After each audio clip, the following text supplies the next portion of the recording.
사랑하는 새벽나라 친구들 반갑습니다. 여러분과 함께 수요일 말씀을 나눌 신대종 전도사입니다.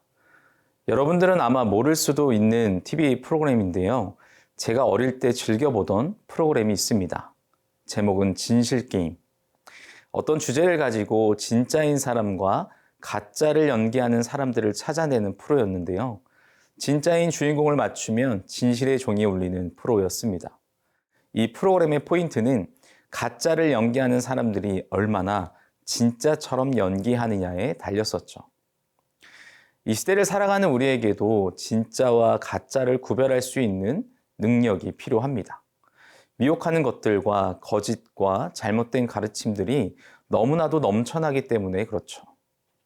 오늘 우리에게 내가 너희의 선한 목자다 말씀하시는 예수님의 말씀만이 우리 마음 가운데 새겨지는, 그래서 어떤 미혹과 거짓과 가짜가 우리를 흔들어도 굳건하게 믿음으로 목자이신 주님만을 따라가는 우리가 되기를 소망합니다. 오늘 말씀의 제목은 주님, 내 선한 목자입니다. 오늘의 말씀은 요한복음 10장 11절에서 21절입니다. 나는 선한 목자다. 선한 목자는 양들을 위해 자기 생명을 내놓는다. 삭구는 목자가 아니요 양들도 자기의 것이 아니기 때문에 이리가 오는 것을 보면 양들을 버리고 달아난다. 그러면 이리가 양들을 물어가고 양떼를 흩어버린다. 달아난 것은 그가 삭구님으로 양들에게 관심이 없기 때문이다. 나는 선한 목자다. 나는 내 양들을 알고 내 양들은 나를 안다. 이것은 마치 아버지께서 나를 아시고 내가 아버지를 아는 것과 같다. 나는 양들을 위해 내 생명을 내놓는다. 내게는 이 양의 우리에 속하지 않은 다른 양들도 있는데 그들도 데려와야 한다. 그들도 역시 내 음성을 들을 것이며 한 목자 아래서 한 무리 양떼가 될 것이다. 내 아버지가 나를 사랑하시는 까닭은 내가 생명을 다시 얻기 위해 생명을 내놓았기 때문이다. 누가 내게서 생명을 빼앗는 것이 아니라 내가 스스로 내놓는 것이다. 나는 그것을 내놓을 권세도 있고 또다시 얻을 권세도 있다. 이 계명은 내가 내 아버지께로부터 받은 것이다. 이 말씀 때문에 유대 사람들은 다시 의견이 갈라지게 됐습니다. 그들 중 많은 사람들이 그는 귀신 들려 미쳤다.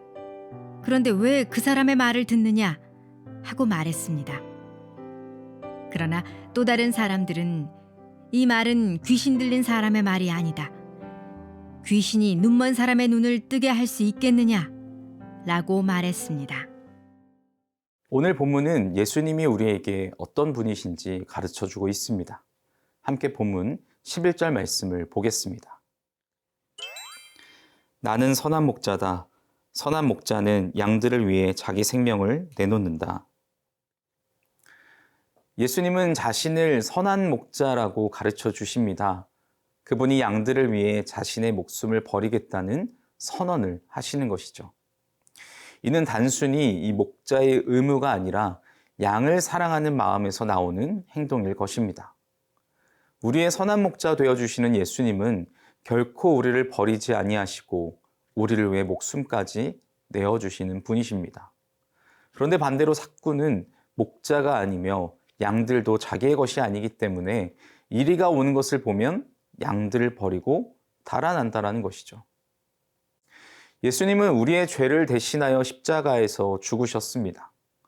그분은 우리가 생명과 구원을 얻을 수 있도록 자신의 목숨을 아낌없이 내어주셨어요. 그런데 그 값이 우리에게는 와닿지 않는 것일까요? 진정으로 우리가 믿어야 할 것이 무엇인지 모른 채 세상의 잘못된 사꾼들의 이야기가 우리 주변에 너무나도 많이 있다는 것입니다. 진정 말씀으로 무엇이 잘못됐는지를 구별하여 오직 진리이신 예수님만 믿으며 살아가야 할 것입니다.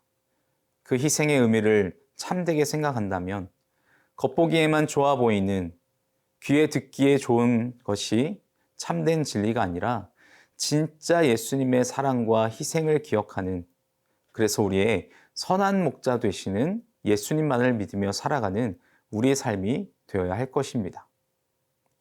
사랑하는 새벽나라 친구 여러분, 예수님은 우리의 선한 목자이십니다. 선한 목자 되시는 예수님이 우리를 위해 생명을 내어 주셨습니다. 우리는 그 사랑은 얼마나 깊이 깨닫고 있나요? 그 사랑을 받은 사람이라면, 그 사랑을 깨달은 사람이라면 우리는 어떻게 살아가야 할까요? 그 사랑을 기억하며 살아가는 우리 새나 친구들이 되기를 축복합니다.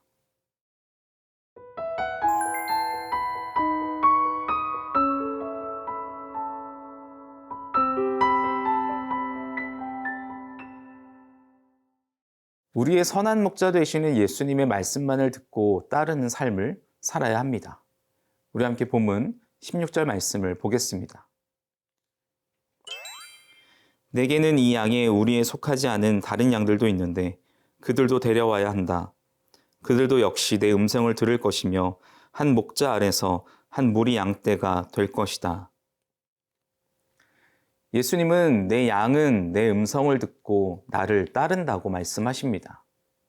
이는 단순히 예수님을 믿는 것을 넘어서 그분의 음성을 듣고 그 가르침을 따르는 삶을 살아야 한다는 의미인데요. 예수님의 음성을 듣고 따른다는 것은 그분의 뜻대로 사는 것, 그분의 가르침을 따라 우리의 삶을 살아내는 것을 의미합니다. 예수님은 우리의 목자가 되셔서 우리에게 무엇이 좋은 길인지 알려주십니다. 그분의 음성을 듣고 따르는 것은 우리가 바른 길로 갈 수 있도록 도와주시죠. 우리 인생의 가장 바른 인도하심이 될 것입니다. 그래서 양이 목자의 목소리를 듣고 반응하는 것을 기억해서 우리도 예수님의 음성에만 반응하는 양이 되어야 하는 것이죠. 우리가 예수님의 음성을 듣고 따르지 않으면 세상의 다른 음성에 휘둘리게 됩니다. 친구들과 또 SNS와 TV, 영화 등에서 오는 이 문화라는 프레임 안에서 필터링 되지 않은 다양한 메시지 속에서 우리가 예수님의 음성을 구별하고 따를 수 있는 양이 되어야 합니다. 그래서 양이 목자의 목소리를 듣고 즉각 반응하여 달려가는 것처럼 우리 또한 우리의 삶이 예수님의 말씀에 귀를 기울여 즉각 반응하여 순종하는 참된 제자의 삶을 살아야 하는 것이죠. 사랑하는 새벽나라 친구 여러분, 우리가 살아가는 이 시대에는 너무 많은 소음들이 존재합니다. 그 속에서 우리는 어떻게 예수님의 음성을 듣고 구별할 것인가? 결국 성령님을 통해 분별과 구별의 능력이 우리에게 있게 되기를 소망하며 무엇보다 예수님의 음성을 따라 말씀을 따라 사는 삶이 우리에게 가장 안전한 길이요 복된 길로 나아가는 것임을 기억하는 우리가 되기를 축복합니다. 사랑의 하나님, 예수님의 사랑과 희생을 기억하는 거룩한 백성이 되게 하셔서 오직 진리이신 예수님의 음성을 따라 살아내는 삶이 되게 하여 주옵소서. 감사합니다. 예수님의 이름으로 기도합니다. 아멘.